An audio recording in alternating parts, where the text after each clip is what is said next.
Hey guys, and welcome to this video, which I know you weren't expecting. I know you're waiting for the tour of Isla Sorna, but what can I say? I tried the usual tour guide stuff, showing you around, but that didn't work. I will hear no more insinuations about the German people. Nothing bad happened. So I need to do something else. It will come, but I need more time. So stay tuned. Audience flow, yada yada, YouTube stuff. And so this is, you read the title. This is the first part of a two-parter for Utahraptor.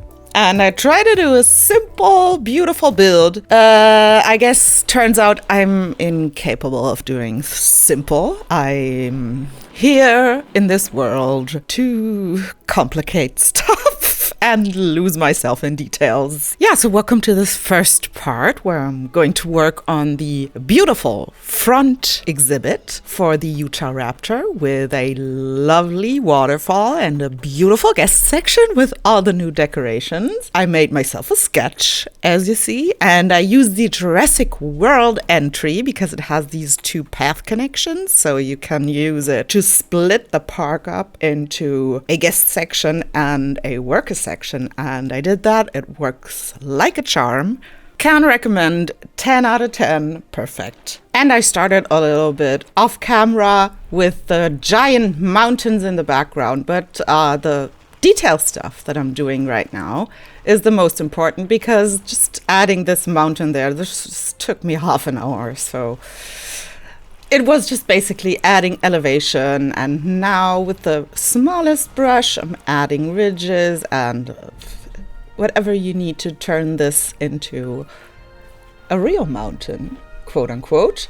And I sketched in this waterfall first just to see if this would be a good location for it, if this made sense, and then I thought it did. So I went to add a little lake at the front, and now erased my sketch because I didn't need it anymore, replaced the fence so you could look through it because I thought using the concrete fence here with this gorgeous view just didn't make any sense. I want you to be able to look at this gorgeous mountain waterfall thing that I'm building, that I'm creating now. Still working on the texture. Now I'm adding forest. And I was a little torn if I should add snow. I added snow to the forest in the front, and refrained from using like real patches of snow in the front because of the waterfall. But I think actually the way I did the waterfall, which is happening now, you could actually have used snow. But I stick to using snow in the back, so it doesn't confuse the viewer, the spectator of this gorgeous site. Yeah, so now I'm trying to figure out how exactly the flow has to go. I want the water to look natural, the water, quote unquote, the white water. So I had to figure out where the lowest part is and where the water would naturally flow. It's maybe not that important because you can, I'm adding rocks later, a ton of rocks. And in my opinion, this type of waterfall really needs a lining of rock.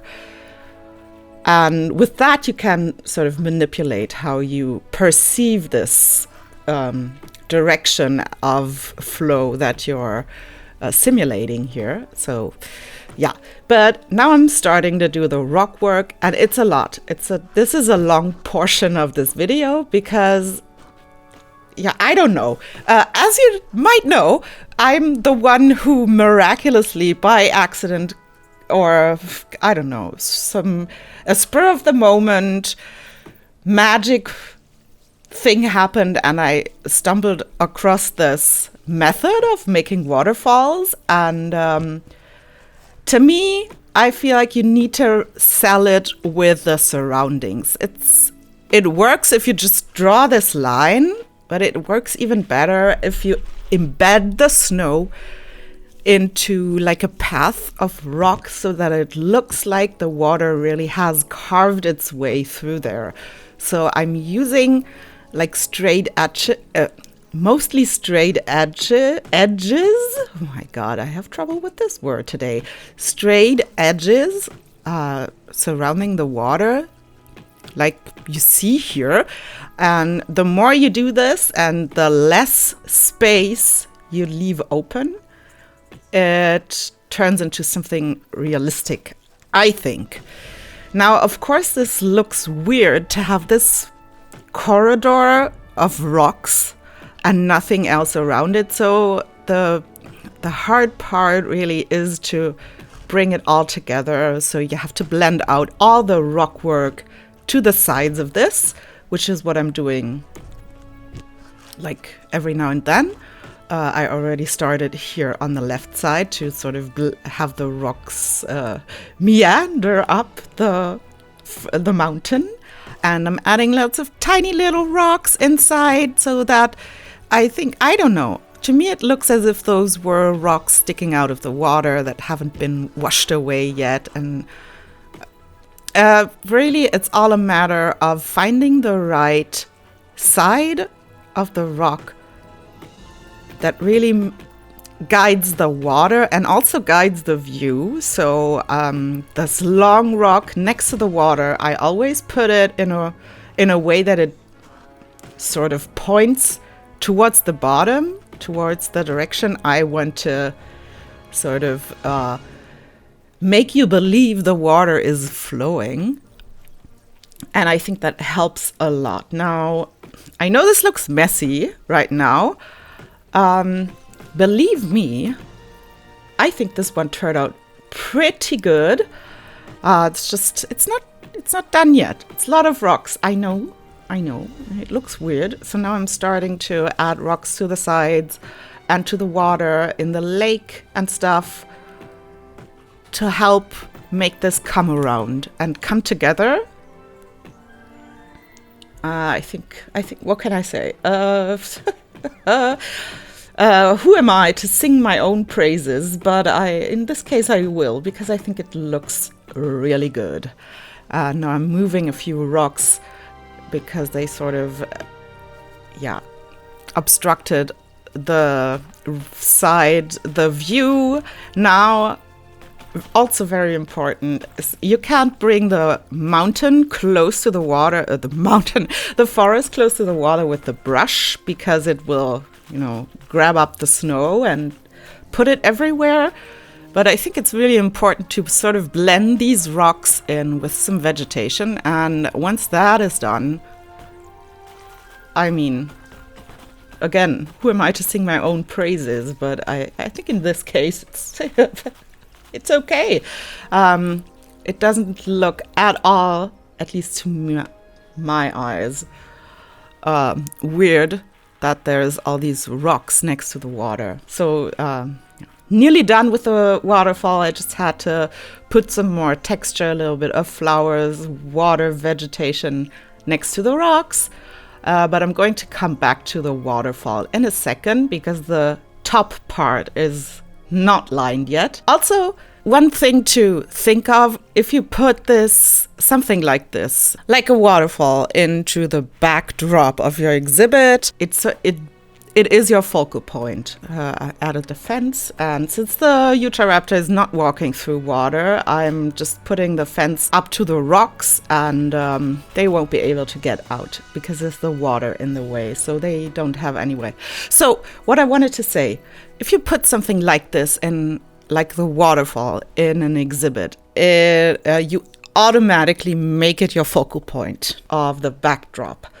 So a tried and true method, like really a recommended method to make something really your focal point, is to have high contrast there, which is achieved by the dark rocks and the white. But also, there are different ways of adding contrast. So if you have something that is really detailed, and it works the same way in art, Like there are tons of drawings. Yeah, drawings. But paintings is the word I was looking for. So the masters of art use contrast to guide the viewer's eye to their focal point for not only contrast in light and dark, but color of red and green, for example, those complementary colors. It's where it pops the most. Or you have high detail. For example, in a face, you find the eyes are very detailed and all around the skin, nose, everything starts to get a little bit smoother. Background completely smooth. In landscape, it's the same thing. Maybe you have a really smooth sky and in front of it like a rock formation and water that is in one point very detailed, very sharp edges, lots of tiny little specks indicating something. And it all blurs out toward the edges, and so on. So I think one reason more to add lots of rocks. They were fighting. I had the fighting turned on, and now this gorgeous Utahraptor became the king of the flock. Just have fighting turned on with injuries off, so I get to see a little bit more action when I'm looking at these dinosaurs. By the way, this build, I have 8 hours of recording. Most of it, I have got to be honest, is me staring at these animals and I just kept recording because let's face it, I need the break that I announced a while ago, the January that I'm going to take off from doing videos. My mind is such a cluttery place right now. I have trouble. I wanted to do this build as a live build, so to say, what I do with my community builds, like I build and talk at the same time, but I couldn't. My brain is just not capable of doing two things at once anymore. So I need this break. I need a break from the game. Also, like I have a ton of ideas. I want to make a Hogwarts park next. Also, I talked with one of my followers about doing a movie park. Lots of great stuff I want to do. But it's I need a break. That's all I'm saying. And I know you know that, but there are some new people here, and I'm going to make a community post about that too. So, you won't be surprised that I'm just gone and disappeared from the face of the earth for the entire January because I just need a break. That's it. So now you know, and I really don't need to go on about this. So yeah, this was my first time playing with the new benches and the cute little pots. I gotta say, I think the potted plants are maybe my favorite. Apart from the benches, the wooden benches. The white benches, I don't know what to do with them because they're so white. But the potted plants, I cannot tell you how many times I've been wishing for a smaller planter. And now I have it. I could have used this in all those cottages I built for Mini UK. But I have wished for something like that. Love the small potted plants. What can I say? It's just the truth. By the way, I added those viewing towers because I checked before with the galleries and I didn't like the view. The waterfall just was barely visible. You couldn't look onto the lake and stuff. So I decided, since I have the log in there, which I haven't talked about yet at all, but I just thought it fit perfectly with the surrounding. I think it just blends in and adds a nice little optical detail. So, in contrast to this log view that is really close to the animals, I just thought it made sense, and it gives you a greater, more impressive view onto the exhibit by adding the towers. So yeah, now I'm blending, doing more rock work. That's me, guys. I'm doing rock stuff. But just because the waterfall is my focal point doesn't have to mean that the rest of the exhibit can't have any detail. So I looked at it from every viewpoint we have. So there's the path. There is going to be a seating section from this point of view. And now I'm looking at this from the view of the log platform. Just so, add a few little highlights with a little bit of rockage everywhere. This is a view from the path again that is leading to the viewing platforms. So I went back and forth and just added a little bit of detail here and there.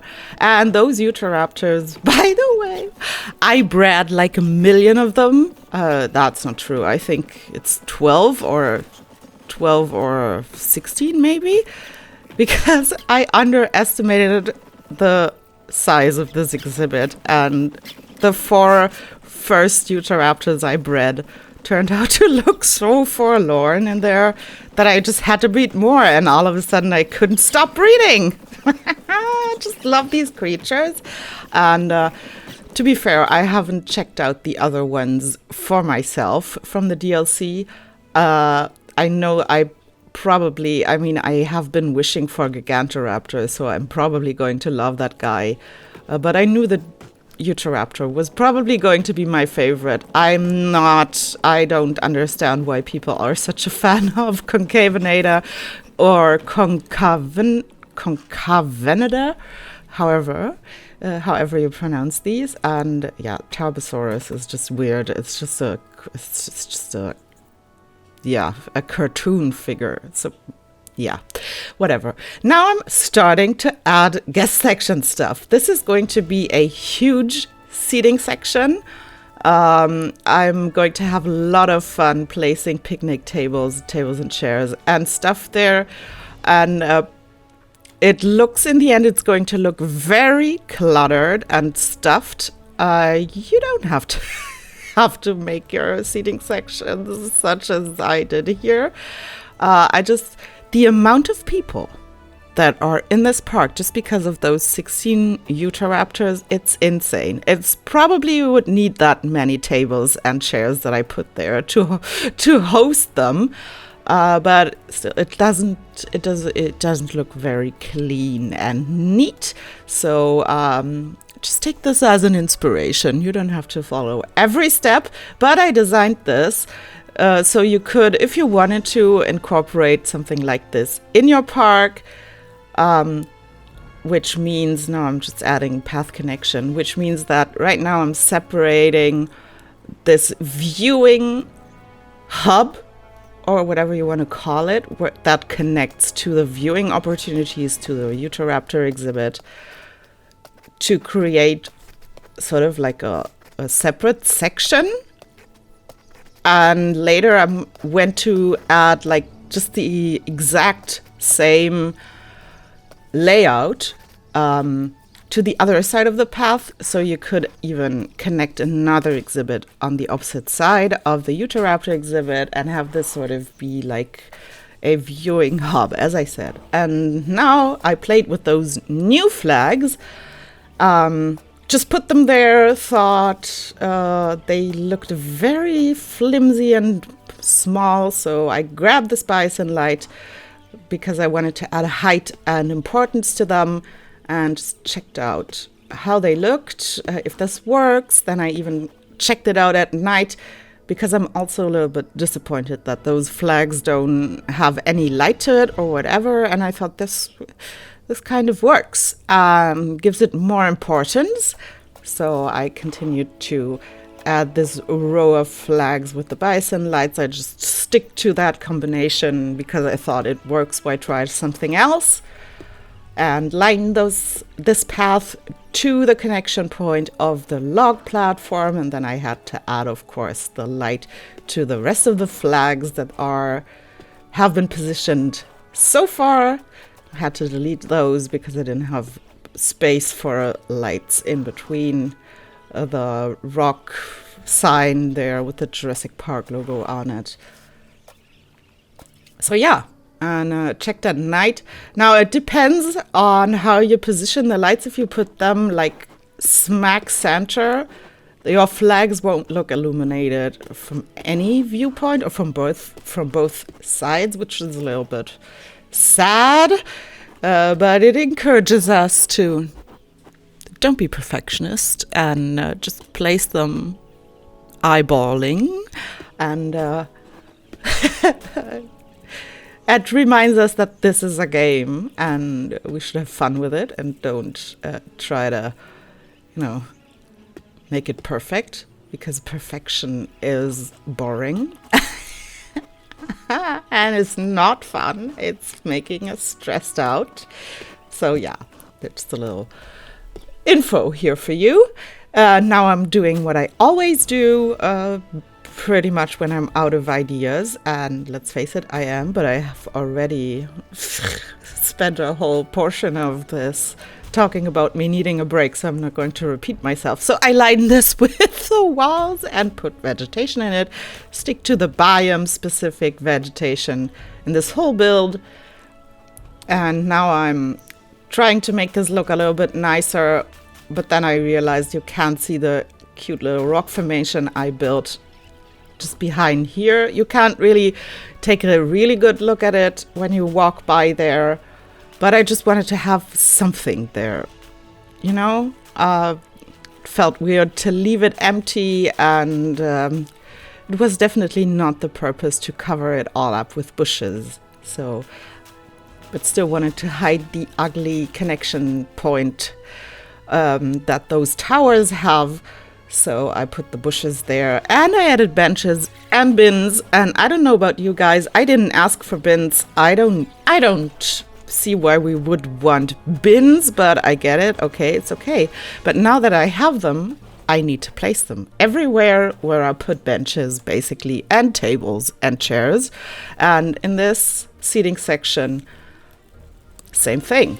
And now I changed the path design. I wanted to add like a little garden in front of the shops, but then I decided it probably makes more sense to add the garden as a separation between seating section and path in front of the shops and restaurant and stuff.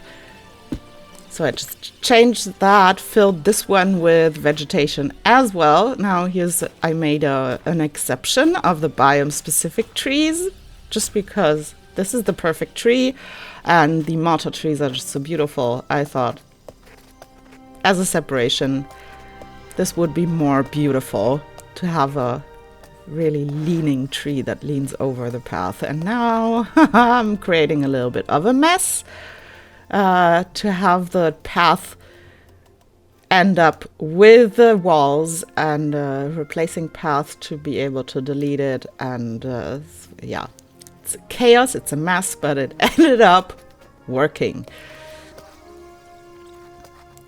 So yeah, beautiful. So this is where the path would continue. If you put this in your park or not, you don't have to. It's just a suggestion. And now I lined the entire garden separation with benches, potted plants, and those bins. And what can I say? On both sides, I really like this. I think it makes sense to put benches right there. And then I added I think 4 sections with picnic tables, and adjust the fence. Yeah, so picnic tables always need bins, because I think if you're sitting down on one of those, you're probably eating your lunch that you brought yourself, so you probably need a bin. And the other ones are just for the guests of the restaurant and the drinking juice bar, whatever there is. But you could totally just sit there as well if you brought your own lunch. It's not it. Yeah, this is the seating section. I'm going to replace the fence later by an invisible fence. And now, since I had added those 2 bathrooms to those nooks, I wanted to play around a little bit with those benches we got, and I tried new combinations. to put them in front of this restroom, because I figure restrooms always have a line. Probably most of the people that come here will not come alone, so you would need a place to sit down and wait for someone who has to go. Or when you're waiting in line, would also be nice to sit down. So in this one, I tried like this, a line of benches with some potted plants and the trees in between. Yeah. Very nice. And here I tried to create like seating nooks with planters and 4 benches. So you could sit as a group, I guess. You know? Yeah, that you could sit down and talk to each other. Yeah. What can I say? Benches, plantings, bins, trees. And then I put those planters in between to create those nooks. I think it's actually pretty cute. I like both solutions I found here. And in the middle, you just have this path. This is how it looks finished. There we go. Fantastic. Now I'm replacing this fence by the invisible fence and adding just for a security measure, a double invisible fence. So you have a better view, but the animals don't come too close to the wall because they're carnivores. Better safe than sorry. By the way, if you're wondering why those animals respect the invisible fence, the answer to that will be in my second episode, because in the second episode I'm designing a huge compound where these Utahraptors are being trained to, here's what I told you about, like where I finished this. Oh my God, I'm so unstructured. I finished this viewing hub that I was talking about earlier. Now I'm just adding a lovely little garden, path separation. So in the second video, I'm doing the staff section complete with sort of an obstacle course enclosure,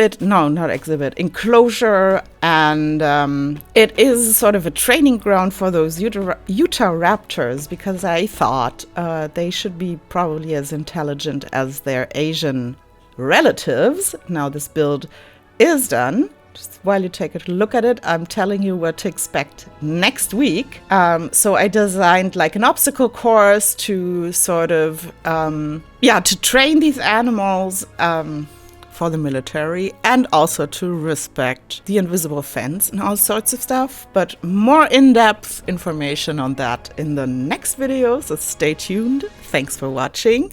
Hope you enjoyed this. Stay safe, stay creative, and bye-bye.